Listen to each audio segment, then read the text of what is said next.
bosan?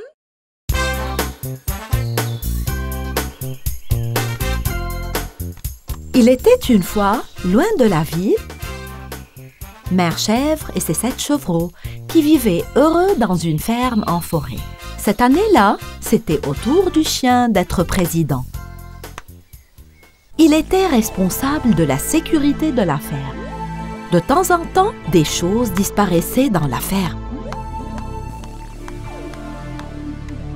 Tout le monde savait que c'était la faute du chien, mais personne n'osait rien dire, quoi que ce soit, car ils avaient peur de son aboiement et de ses grandes dents. À contre-cœur, les animaux cédèrent la gestion aux chiens avec une cérémonie. Une nuit, Mère Chèvre a été réveillée par des cris et elle est immédiatement sortie pour voir ce qui se passait. Mes enfants! Mes bébés! Où sont-ils partis? Qu'est-ce qui se passe? Le méchant loup a kidnappé tous les poussins. C'est ce qui se passe. Mais comment cela est-il arrivé?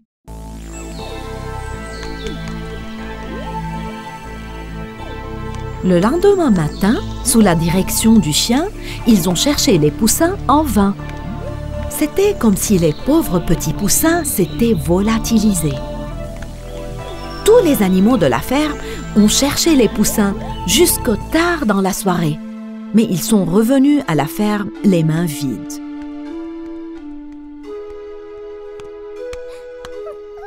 Mère Poule sanglotait.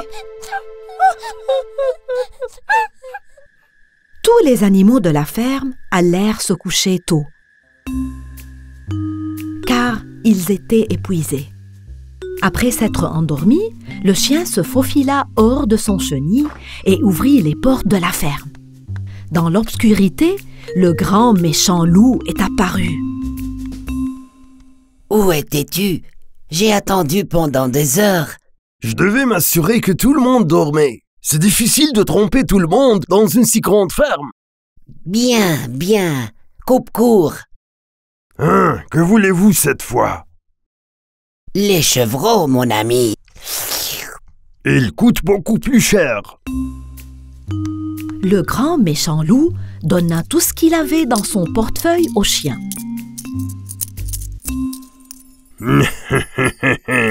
Nous y voilà, c'est très bien.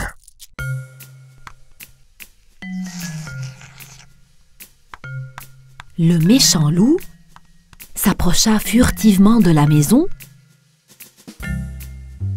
où vivaient Mère Chèvre et les chevreaux.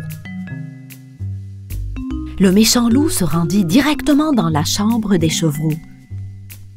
Et puis, il commença à les mettre dans le sac. Les chevreaux effrayés se regroupèrent rapidement et commencèrent à crier comme leur mère leur avait appris à le faire en cas d'urgence. Maman, s'il te plaît! À l'aide! Oh, j'ai peur, maman! À l'aide, maman! Le loup était choqué, mais n'était pas prêt à abandonner sa proie. Il sauta par la fenêtre avec le sac sur son dos et s'enfuit. Mère Chèvre, qui s'était réveillée à cause des cris de ses enfants, a compris ce qui s'était passé et a immédiatement couru après le loup. À l'aide! Il a volé mes enfants! À l'aide! Mère Chèvre, avec le chat et le coq, se mirent à suivre le loup. Peu de temps après, le loup disparut dans l'obscurité de la nuit. Mère Chèvre était très triste. Elle s'assit sur un rocher et se mit à pleurer désespérément. Elle entendait les cris de ses bébés, mais malheureusement, elle ne pouvait pas les atteindre. C'est alors qu'ils entendirent des battements d'ailes au-dessus d'eux. Monsieur Hibou pouvait voir le loup grâce à sa vision nocturne.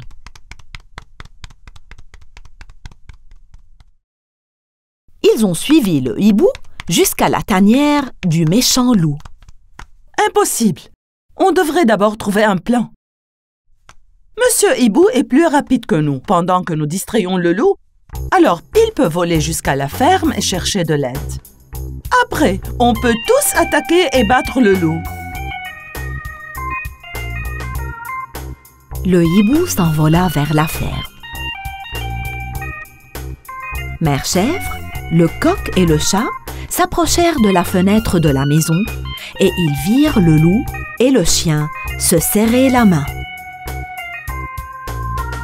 Maintenant, tout a un sens. Pendant ce temps, les petites chèvres essayaient de comprendre la situation.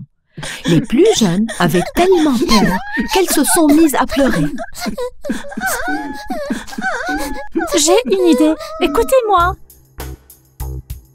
Les petites chèvres n'arrêtaient pas de chuchoter et de glousser entre eux. Après leur discussion, l'un d'entre eux frappa à la porte verrouillée. Hé, méchant loup, ouvre la porte. Le loup s'approcha de la porte. Quoi? Que voulez-vous, bande de vauriens? Nous devons aller aux toilettes. C'est très urgent.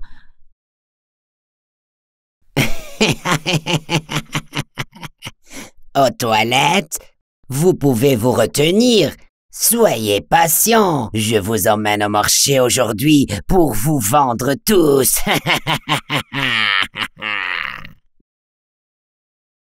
Dépêchez-vous, monsieur le loup. Nous sommes 7 ici, sauf si vous voulez qu'on salisse la chambre. Le loup déverrouilla la porte et ils emmenèrent les enfants vers l'arbre de l'autre côté de la maison en file indienne. Pendant ce temps, Mère Chèvre voyait ce qui se passait.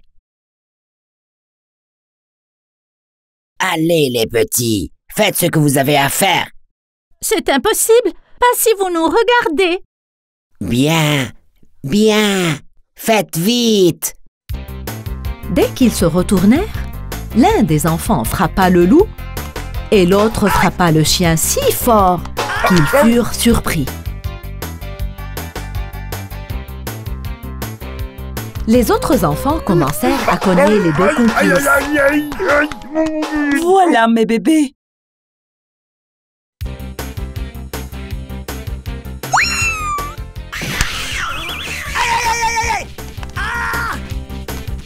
Le coq picora la tête du chien de toutes ses forces. Le dernier coup fut donné par Mère Chèvre, d'un puissant coup de tête qui envoya le loup et le chien par terre. Le coq et Mère Chèvre étaient si heureux d'être réunis avec leurs enfants. Le coq prit ses poussins sous son aile pour les réchauffer.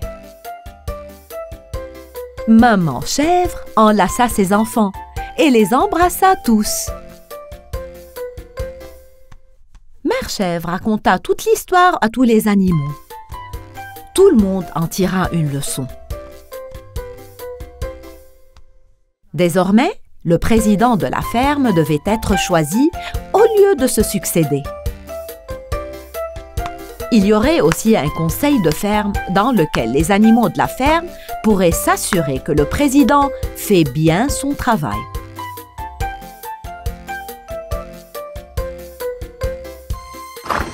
Ils décidèrent également de chasser le chien de la ferme.